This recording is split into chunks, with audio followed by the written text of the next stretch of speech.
Hello, we are here tonight. We are doing our Wounds to Wisdom author storytelling night. And I just want to welcome you all to the power of our story.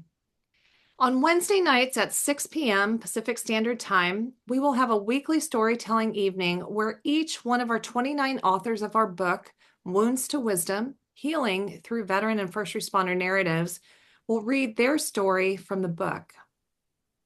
Tonight, I want to introduce Michael DeSelm. A little bit about Michael. So, not big on titles or accolades. Michael's story is no different than so many others. He's just a dude who abides and wants the best for people. He's had adversity to overcome, heartbreak to endure, loss to survive, and hurt to make amends for.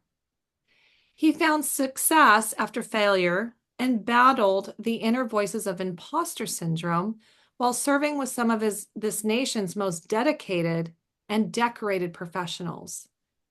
He is a husband, a father, a brother, a veteran, and a cancer survivor. Ultimately, though, he's just a dude who is thankful for today, looking to be fully present in every moment. Michael is the Senior Manager of Corporate Partnerships at Stop Soldier Suicide. He seeks to build and expand relationships with organizations, connecting their philanthropic interests to support veteran and service members' mental health. So, Michael, I just want to warmly welcome you tonight. We're excited to have you share your story. Thank you, Sarah. Thank you, everyone. I am thankful for the opportunity to share. And if anything I have read from our stories is it is our collective reluctance to be downtrodden that helps us to rise. A rising tide raises all ships, and there's a lot of rising tides in the words of this book.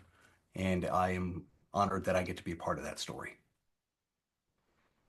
Well, thank you. Thank you for being here. So I'm just going to hand it over to you and then we will open it up for conversation afterward. Okay. All right. Good evening. My name is Michael. This is my story about grit, gratitude, and grace. Shockwaves of searing pain pulsed throughout my body. As I lay underneath the Jeep on the rough asphalt, I didn't understand why.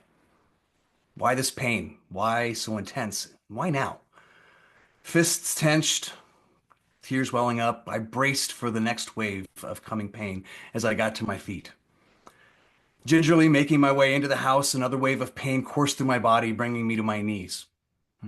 I collapsed onto the carpeted floor, hunched over the ottoman. My son looked at me quizzically, almost as confused and helpless as I was. For months, I could tell that something in my body wasn't right.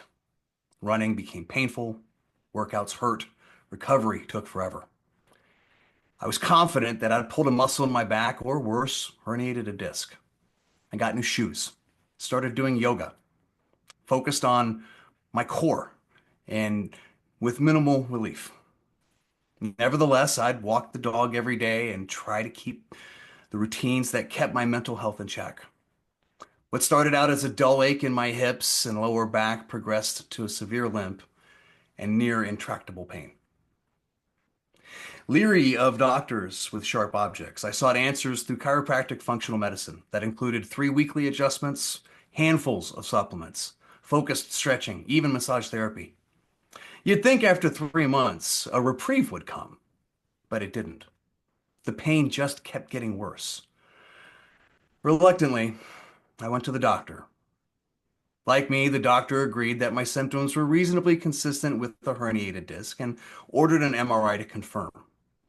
While the idea of climbing into a loud, clanging torpedo-tubed imaging machine did not excite me, I needed answers so I could stop this pain that had taken over my life.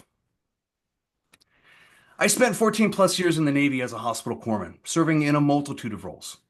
After nearly 7 years of working in hospitals, I grew restless and I wanted something more than standing around in an OR, passing instruments and my life away. So I went to dive school in the summer of 2002 to become a diving medical technician. Though I graduated as the class honor man, I was skittish in the water column. I never admitted it then, but I'm a bit claustrophobic and maybe a little high strung. It still blows my mind that I even made it through. I went on to have a successful career, a tour that lasted 6.5 years at SDV Team 2 in Little Creek, Virginia. Perhaps it was a little more than ironic. Submarines are our primary platform. I'm still baffled that I survived all those sub trips. How can anybody trust a 19-year-old pimple-faced noob with a PlayStation controller to drive a multi-billion-dollar nuclear submarine in the dark waters of the ocean? It's beyond me. The thought of dying trapped in a submarine doesn't sound like an unreasonable fear to me. Heterogeneous abnormal marrow signal in the L1 and L3 vertebral body is what the report said. As I sat on the beach watching my kids splash in the waves, my mind raced. How was I going to explain to them the road that lay before me, before us as a family, that cancer had invaded my body and its outcome uncertain? My phone rang. It was the doctor. "Michael, you have to come into the hospital immediately," he said. "Your MI results are in and we need to run more tests." I cut him off, having already read the report on my phone. "Doc, I've been in pain for months. I'm sitting on a beach right now, enjoying the day with my family. Your tests can wait until I come back next week on Monday." I was not going to allow him or the previously undiagnosed cancer eating away at my hip and spine to rob me of this moment with those most precious to me. Besides, this only confirmed what we all feared to be true, unspoken until now. There's something to be said about one's ability to endure adversity. Life is filled with moments that will test your mettle, challenge your thinking, and allow you to dig deep. While many words describe these moments, I gravitate to the word grit. It's got substance. You can feel it when you say it. Grit.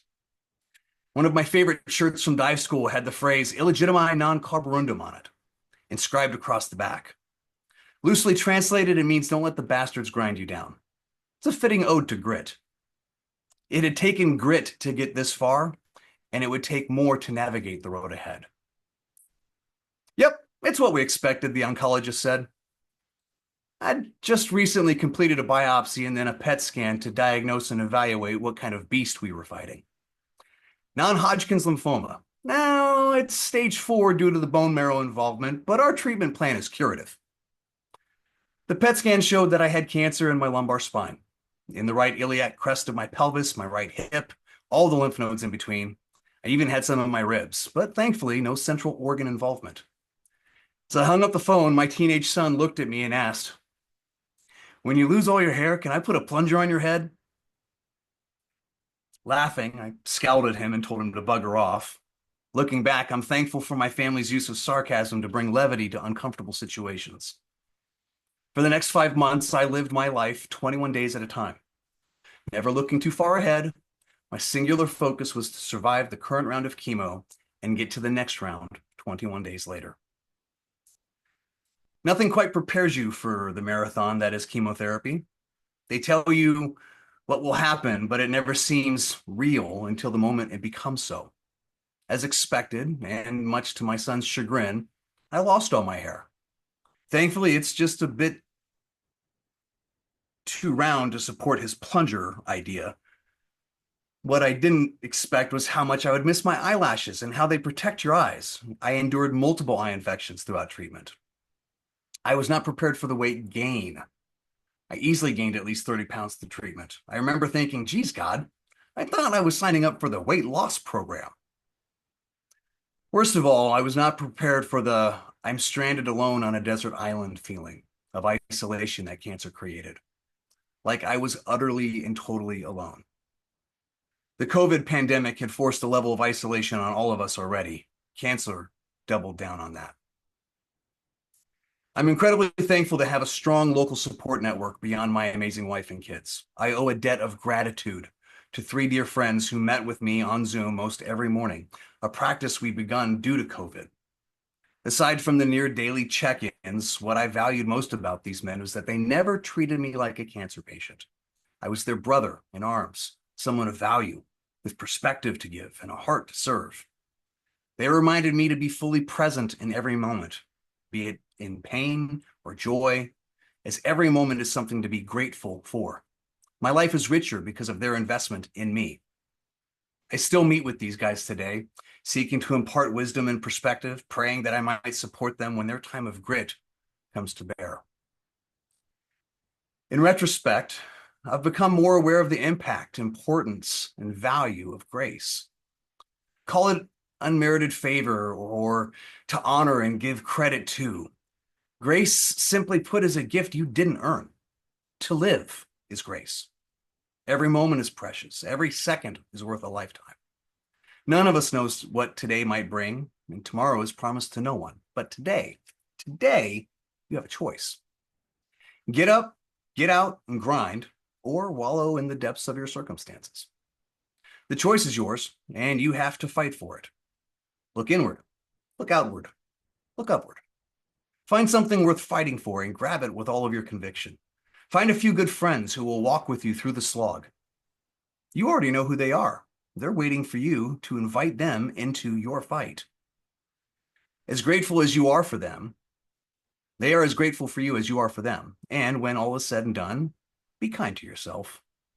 Do what you can today to laugh a little longer, love a little deeper, and make sure that those in your sphere of influence know how much you value them. You've got grit. You can make it if you're willing to grind. Embrace gratitude. Be fully present in every moment. And go live in the grace afforded for you today. A dramatic reading of Grit, Grace, and Gratitude by the author. Michael, that was wonderful. That was wonderful. And you read it so you were so animated too, reading your story. That was really special. It was very special. Thank you so much for sharing your heart and your journey. And I don't think I've ever really heard somebody talk about their thoughts and their journey with cancer. Um, I mean, you shared the last time you shared your story and the power of our story, you shared it then. There was something different about this reading though. And I'll have to think about it and come back, but there was something different, something added.